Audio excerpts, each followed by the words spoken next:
నమస్తే welcome to it's UTV devotional నేను మీ నందు ఇవాళ మనతో పాటు స్టూడియోలో ప్రముఖ ఆధ్యాత్మికవేత్త నానాజీ పట్నాయక్ గారు ఉన్నారు మరి గురువు గారితో మాట్లాడదాం నమస్తే గురువు గారు శ్రీమాత్రే నమః గురుగారు సంకష్టార చతుర్థి రోజు ఏం చేస్తే బాగుంటుంది అసలు ఆ రోజు ప్రత్యేకంగా ఏమైనా ఈ రెమెడీస్ చేసుకోవాలి అని ఉంటుంది సంకష్టహర చతుర్థి సంకష్టములను హరింపజేసేటువంటి చతుర్థి ఎవరైతే వాళ్ళ లైఫ్లో నేను చూసిన అనుభవం చెప్తున్నాను బాగా కష్టాల్లో ఉన్నాం అన్ని సంకష్టాలే ఏంటి అన్నప్పుడు వాటిని హరింపజేసేవాడు గణపతి గణపతి యొక్క ఆరాధన గణపతి ఎలా పుట్టాడు అంటే ఇద్దరు నవ్వు నుంచి పుట్టాడట గణపతి మనకి లలిత సహస్రనామాల్లో కామేశ్వర ముఖాలోక కల్పిత శ్రీ గణేశ్వర అంటారు అంటే కామేశ్వరుడు అమ్మవారు ఇద్దరి ముఖములు నుంచి నవ్వు నుంచి పుట్టినవాడు గణపతి ఆయన పని ఏమిటంటే మనకి ఆనందాన్ని ఇచ్చేవాడు గణపతి అందుకని ఎవరికైనా సరే బాగా డిప్రెషన్లో ఉన్నాం బాగా స్ట్రెస్లో ఉన్నాం అన్నప్పుడు కూర్చొని కాసేపు గణపతిని మెడిటేషన్ చేయండి అంట ఆటోమేటిక్గా సెట్ అయిపోతుంది మూలాధారానికి అధిపతి గణపతి కాబట్టి మూలాధారం బాగుంటే అన్ని స్టెబిలిటీగా ఉంటాడు మనిషి స్టెబిలిటీని ఇచ్చేవాడు ఆనందాన్ని ఇచ్చేవాడు గణపతి కాబట్టి సంకష్టహర చతుర్థి నాడు ముఖ్యంగా 2 గరికలు గరిక అంటే మనకి మామూలుగా గడ్డి వేరు గరిక వేరు అందరు గడ్డిని గరిక అనుకుంటారు అదేంటంటే గరిక అనేది ఇలా భూమిలోంచి వచ్చి మళ్ళీ ముందుకెళ్ళి కుట్టులాగా మళ్ళీ భూమిలోకి వెళ్ళి మళ్ళీ పైకి వస్తూ ఉంటుంది ఆ రకంగా ఆ గరికని 11 కానీ 12 అంగుళాలు తీసుకోమని చెప్పారు శాస్త్రంలో తీసుకొని 2 గరికలను పెట్టి పూజించినట్లయితే ఇక్కడ కేతువుకి గణపతికి సంబంధం ఉంటుంది కేతు గ్రహానికి అధిష్టాన దేవత గణపతి ఇప్పుడు ఎవరి జన్మజాత చక్రంలో అయినా ప్రతిదీ ఆటంకాలు వస్తున్నాయండి ఇప్పుడు లగ్నంలో ఉన్నాడు అనుకోండి కేతు ఎవరికైనా వాళ్ళకి డిప్రెస్డ్గా ఉంటారు బాగా మళ్ళీ అది గురువు సంబంధం వచ్చి గురురాసుల సంబంధం వస్తే ఆధ్యాత్మికంలోకి వెళ్తారు దట్ ఈస్ డిఫరెంట్ కేస్ అంటే నువ్వు డిప్రెస్ అయిపోతున్నావా స్పిరిచువల్ లైన్లోకి వెళ్తున్నావా స్పిరిచువల్ లైన్లోకి వెళ్తే మంచిదే కానీ ఎక్కువ డిప్రెస్ అయిపోతే ప్రమాదం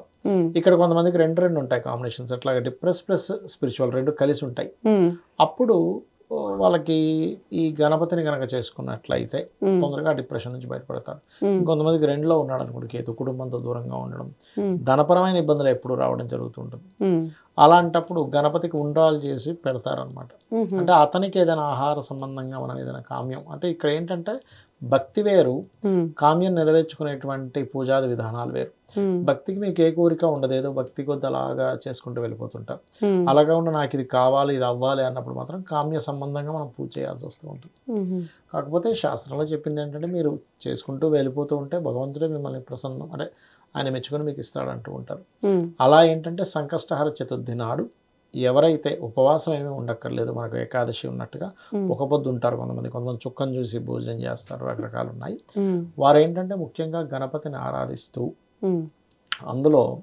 తర్పణ ప్రియుడు అంటారు గణపతిని మనకి ఒక్కొక్క దేవతకి ఒక్కొక్క ప్రియత్వం ఉంటుంది దుర్గా అమ్మవారు ఉన్నారు కూడా హోమ ప్రియం హోమం చేస్తేనే ఆవిడ ఆనందపడుతుంది అలంకార ప్రియుడు విష్ణువు అభిషేక ప్రియుడు మన శివుడు అలాగే తర్పణ ప్రియుడు గణపతి తర్పణాలు మనం నిత్య తర్పణాలను ఉంటాయి కామన్గా ఏంటంటే అందరూ ఏదో ఒక్కసారి ఎప్పుడో అమావాస్యకి చేస్తారు కానీ నిత్య తర్పణములు అని ఉంటాయి ఎవరికైనా బాగా ఇబ్బందులు ఉన్న వాళ్ళు నిత్య తర్పణాలు వదలాలంటే ఇలా ఋషులకని ఇక్కడ నుంచి ఈ సైడ్ నుంచి వదిలేది ఏంటంటే దివ్య మనుషులకని ఇక్కడ నుంచి వదిలేది అగ్నిదేవుడికి వదులుతారు ఇక్కడ నుంచి పితృదేవతలకు వదులుతారు ఇలాగ 4 టైప్స్ ఆఫ్ తర్పణాస్ 1 మినిట్లో అయిపోతుంది అది కనుక ఎవరైనా చేసినా ఈ తర్పణ సంబంధంగా వదిలినప్పుడు పితృదేవతల వైపు నుంచి దేవతల నుంచి ఋషుల నుంచి దివ్య మనుషులు అంటే కొంతమంది సిద్ధులు ఇలాంటి వాళ్ళు ఉంటారు వాళ్ళ నుంచి మనకు రక్షణ లభిస్తూ ఉంటుంది మీకు ఎందుకు ఎవరికైనా బాగా బ్లాకేజెస్ ఉన్నా కూడా ఒక 40 రోజులు కనుక గణపతికి తర్పణం చేసి చూడండి ఖచ్చితంగా వాళ్ళకు ఉండే బ్లాకేజెస్ ఎందుకంటే మన జన్మజాతకం అంతా కూడా ఎలా ఉంటుందంటే బ్లాక్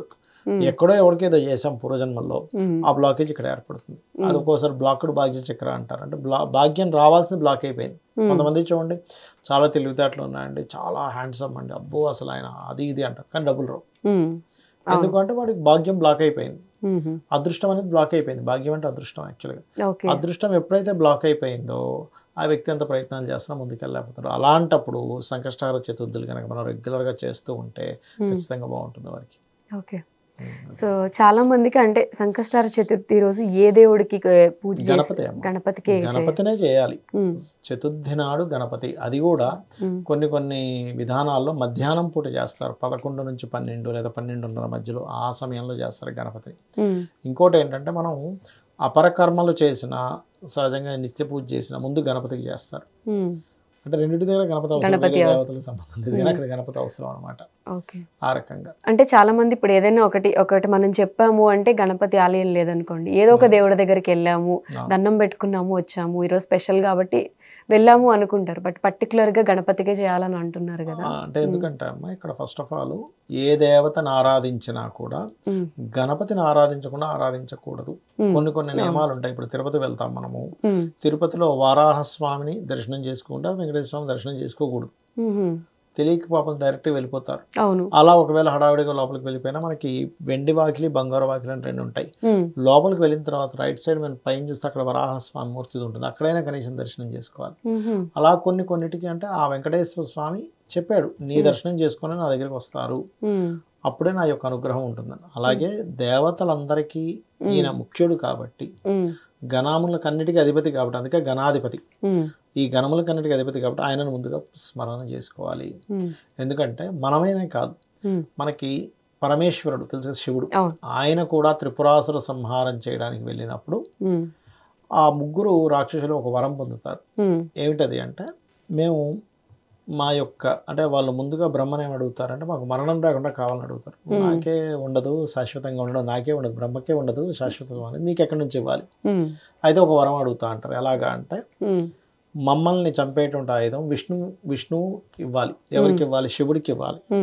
ఆ శివుడు కూడా మమ్మల్ని ఆ 3 లోకాలు 3 ప్లేన్స్ లా ఉంటాయి వాళ్ళవి, ఆ 3 ఒకే లైన్లోకి వచ్చినప్పుడు బాణం వేస్తే మేము చచ్చిపోవాలని కోరుకుంటారు.